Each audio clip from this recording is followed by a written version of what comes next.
दिनेश गुंडूराव जी,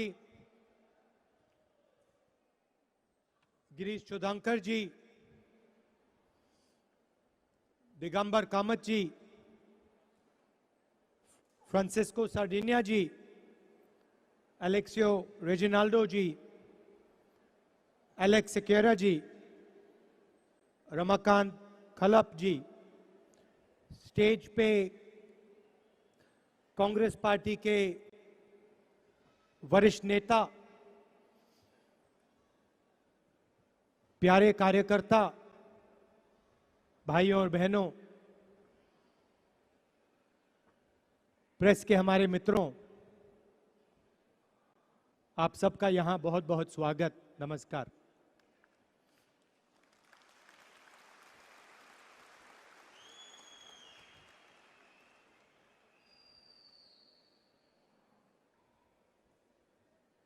press के मित्रों कहा, मगर आजकल प्रेस सरकार की ज्यादा मित्र है, हमारी कम।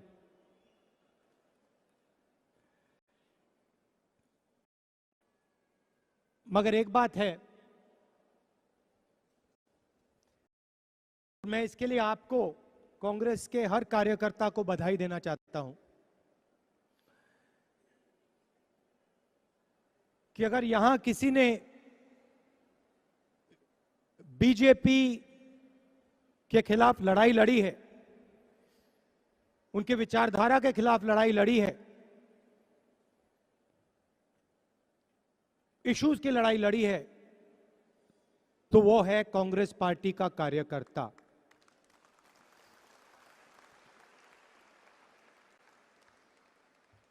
और ये दो तीन दिन की लड़ाई नहीं है, आप जानते हो, हर रोज जनता की इश्यूज की लड़ाई हमारे कार्यकर्ता ने लड़ी है, हमारे नेताओं ने लड़ी है, और इसके लिए मैं आप सबको बधाई देना चाहता हूं। यहां पे गोवा में, बाकी हिंदुस्तान में भी, मगर गोवा में एक कॉन्सेप्ट है, उसको आप डिफेक्टर कह दो, उसको आप ट्रेटर कह दो, जो भी कहना चाहते हो कह दो। और मैं जानता हूं कि ये जो कार्यकर्ता लड़े हैं, आप सब जो लड़े हो, आपके दिल में एक भावना है कि डिफेक्टर्स को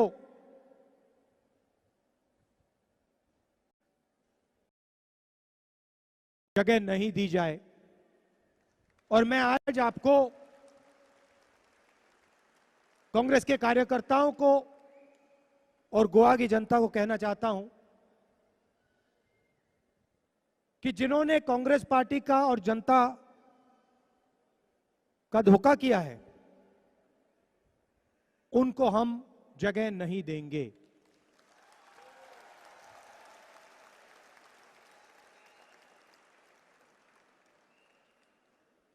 इस बार मैंने चिदंबरम जी को कहा कि जो हमारे कार्यकर्ताओं के दिल में है, उसके बेसिस पे कांग्रेस पार्टी को काम करना चाहिए। और जो गोवा की जनता के दिल में मुद्दे हैं, इश्यूज हैं, उनके लिए कांग्रेस पार्टी को लड़ना चाहिए।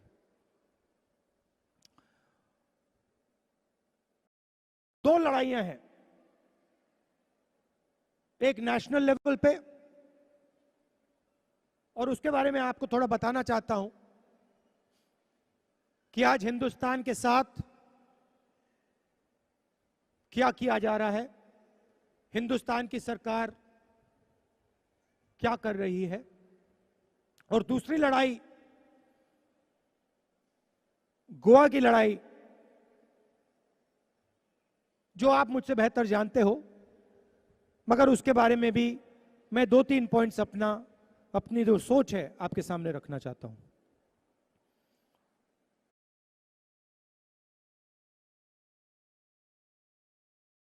So I will switch between Hindi and English. I've been told that I should speak both Hindi and English. So I will start with what is going on at the national level and how the idea of India, which is also the idea of Goa, is being attacked. Who is benefiting and who is losing out? You will recall some years back the Prime Minister came on television and did what is now called demonetization notebandi. Cancelled the 1,000 rupee note. Then the government passed a flawed GST, a GST designed to help a few of their friends. And now finally you see farmers all across the country agitated because the BJP, Narendra Modi, have passed 3 new farm laws which are designed to crush the farmers of this country. These are not random events. There is a systematic plan in operation. And the plan is to attack the unorganized sector, to attack small and medium businesses, to attack small traders, to attack labor, and to attack farmers.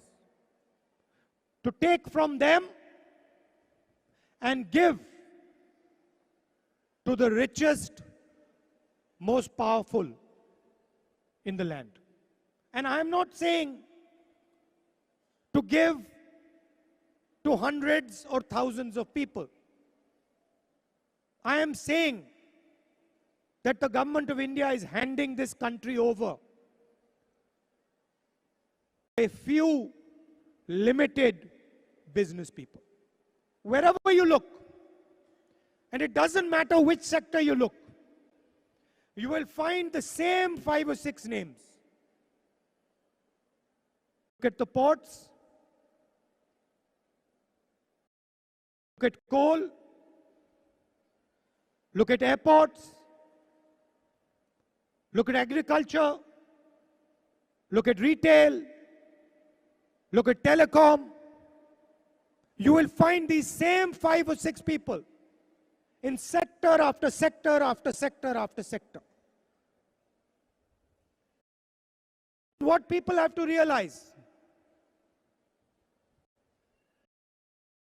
is that these 5 or 6 people are benefiting.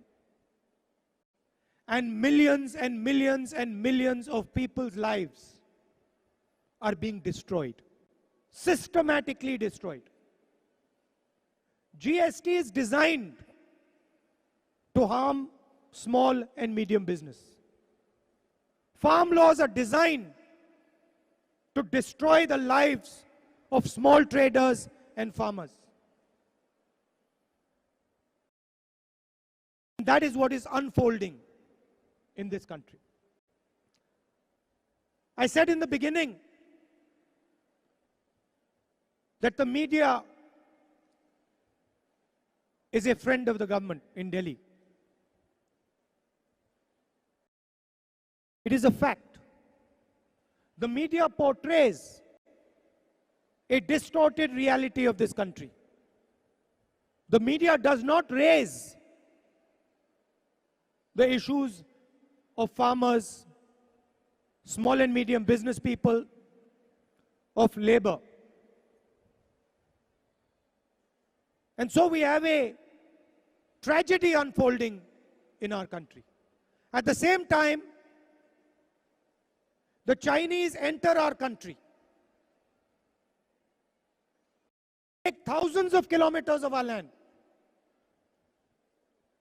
Land almost the size of Delhi has been occupied by them. They're sitting inside Indian territory today. And the Prime Minister says, nobody has taken any land. So that is the reality that you are fighting at the national level. Brother is pitted against brother. The nation is divided, hatred is spread, and those same 5 or 6 people benefit. The whole design is to make those same 5 or 6 people benefit. Doesn't matter what happens to the country. Doesn't matter if the country burns. Doesn't matter if hatred spreads throughout the country. But those 5 or 6 people have to benefit. This is the reality of India today.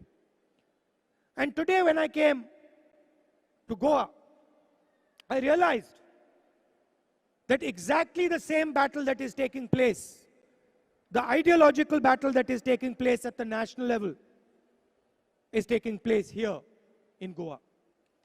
The same thing. I'd like to ask you, Goa को कोल hub बनाया जा रहा है.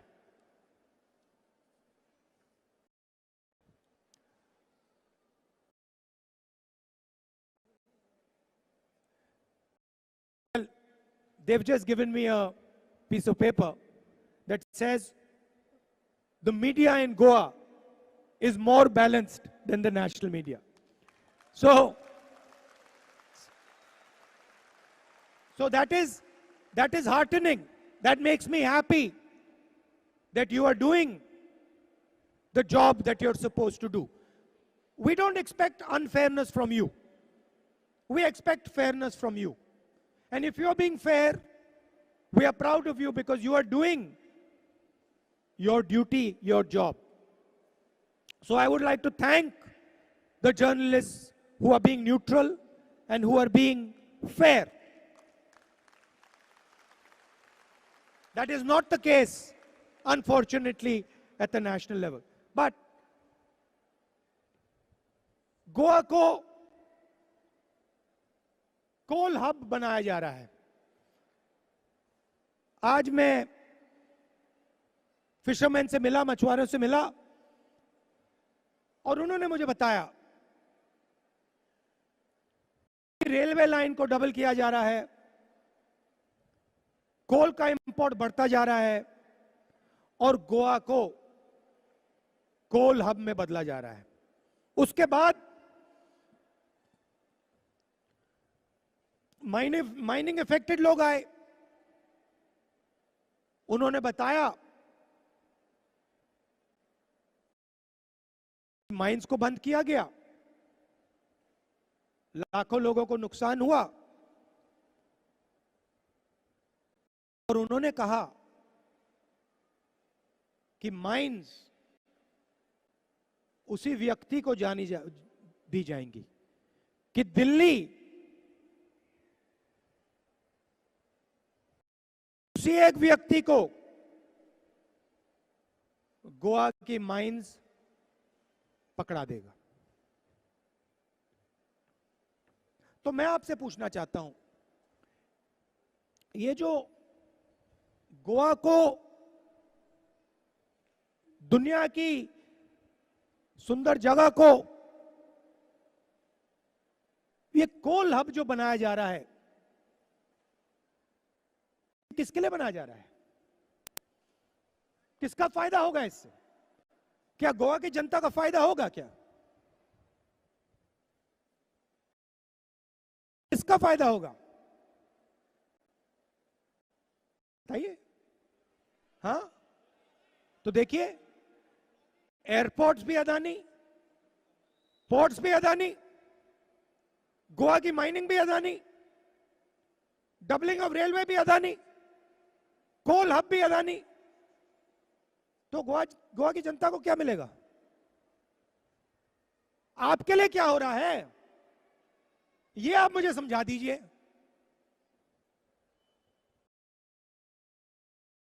प्रधानमंत्री ने कहा कि अच्छे दिन आएंगे। उन्होंने आपसे यह नहीं बताया कि किसके अच्छे दिन आएंगे, यह बात आपको नहीं बताई उन्होंने। वो आपने गलती कर दी, आपने पूछा नहीं भैया आप किसकी बात कर रहे हो। अगर आप उस टाइम पूछ लेते भैया किसकी बात कर रहे हो, कहते अदानी अंबानी की, देश की बात तो मैं कर ही नहीं रहा हूं। यह गोवा की रियलिटी है। मैंने आपसे कहा कि स्मॉल और मीडियम बिजनेसेस पर आक्रमण हो रहा है, एग्रीकल्चर पर आक्रमण हो रहा है, और ऐसी स्थिति आ गई है कि देश युवाओं को रोजगार नहीं दे पा रहा है।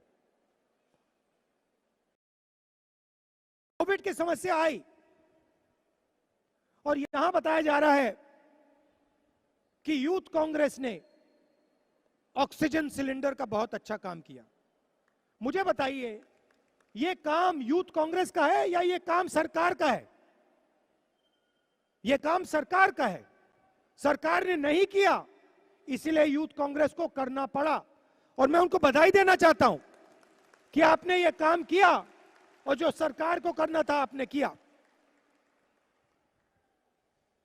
मगर गोवा को, देश को रोजगार कौन देगा? यूथ कांग्रेस तो नहीं दे सकती, सरकार का काम है।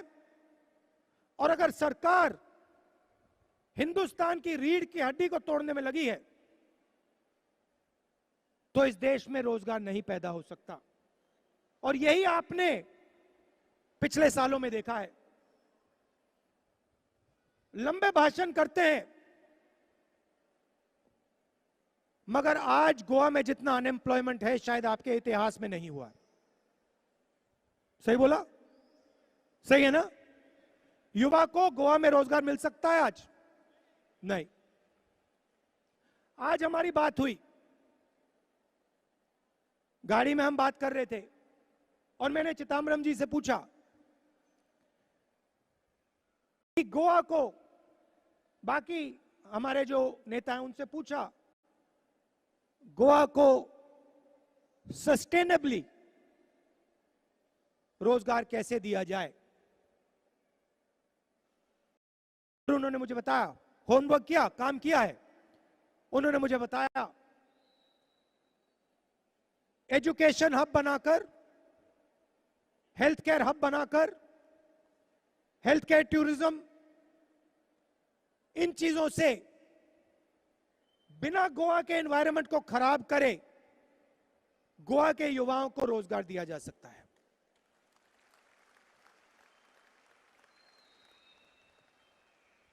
और आपने हमारा काम देखा होगा, हमारी सरकार थी, हम नफरत नहीं फैलाते थे, प्यार से जोड़कर हम काम करते थे। मनरेगा हमने दिया,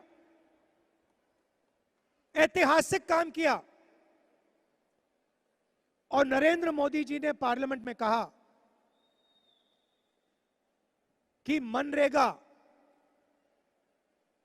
से बेकार योजना हिंदुस्तान में नहीं है। उन्होंने कहा, उनके शब्द। और फिर उसी मनरेगा को कोविड के समय उन्होंने उसका प्रयोग किया।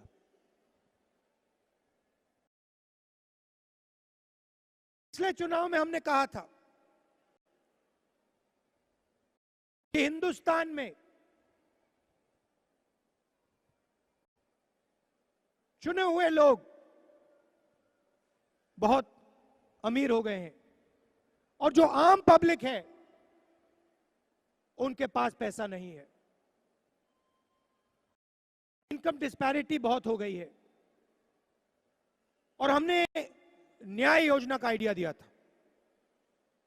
हर व्यक्ति, हर गरीब व्यक्ति के बैंक अकाउंट में सीधा 72,000 रुपीज साल के। और उन्होंने मजाक उड़ाया, उन्होंने कहा कि नहीं, उन्होंने कहा कि नहीं, न्याय योजना नहीं की जा सकती। तो हमारी कोशिश होगी कि अगर हमारी सरकार गोवा में आए तो हम न्याय योजना जैसा कॉन्सेप्ट गोवा की जनता को भी दिलवाएं। हमारा फोकस रोजगार पे होगा, हेल्थ केयर पे, एजुकेशन पे और टूरिज्म पे होगा। और हम एक बार फिर गोवा को जोड़कर एक साथ सबको लेकर हम आपको प्रगति के रास्ते पे ले जाएंगे। आखिरी बात मैं आपको कहना चाहता हूं, और मैंने आज फिशरमैन से भी ये बात कही, चाहे कुछ भी हो जाए, गोवा जैसी सुंदर जगह को हम कोल हब नहीं बनने देंगे। और ये जो इन्होंने 3 लीनियर प्रोजेक्ट्स चालू कर रखे हैं, हम इनको नहीं होने देंगे। ये बात आप याद रखिए।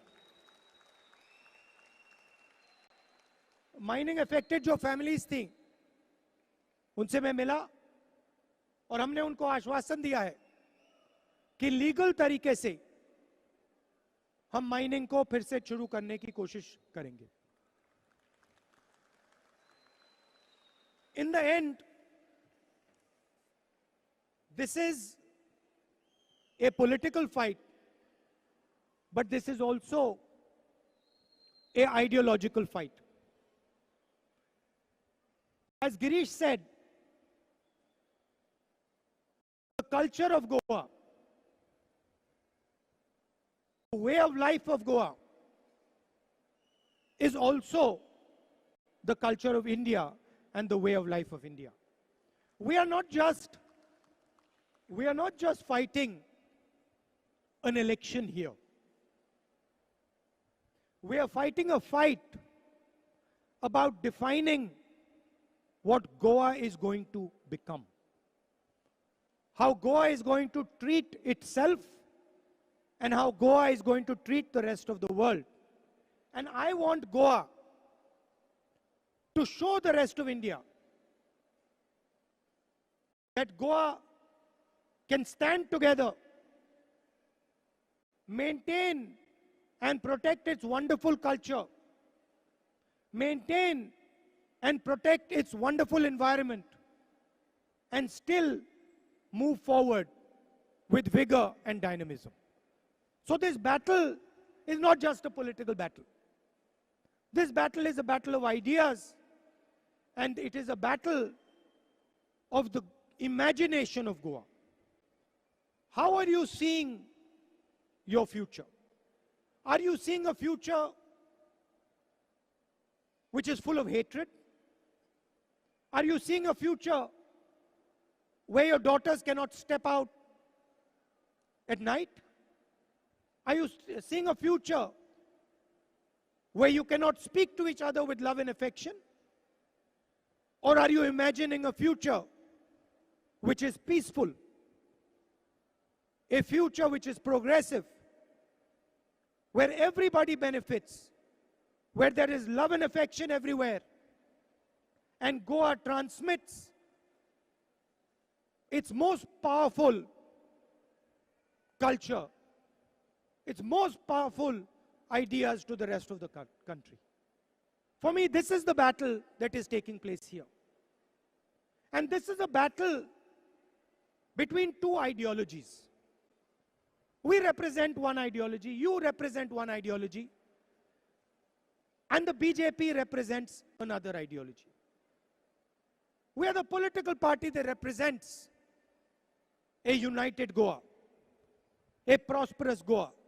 We are a political party that represents the idea that Goans can love each other, can work with each other, can embrace each other. They are the political party that represents the idea that Goa has to be divided, the idea that Goans have to disrespect each other, the idea that Goans cannot share a future together. That is what this fight is about. And I am proud to be speaking to the people, the soldiers and the generals who have been fighting this fight. And I'm proud to say that you're going to win this fight. So, once again, I'd like to thank all of you, not just for today, but for what you carry in your heart, for the way you treat each other, so for the affection that you have, for the optimism that you have, for the hope that you have. And I am certain that the majority of people in Goa carry this hope, this optimism, this love for each other in their heart. So thank you very much. Dev Bare Koru.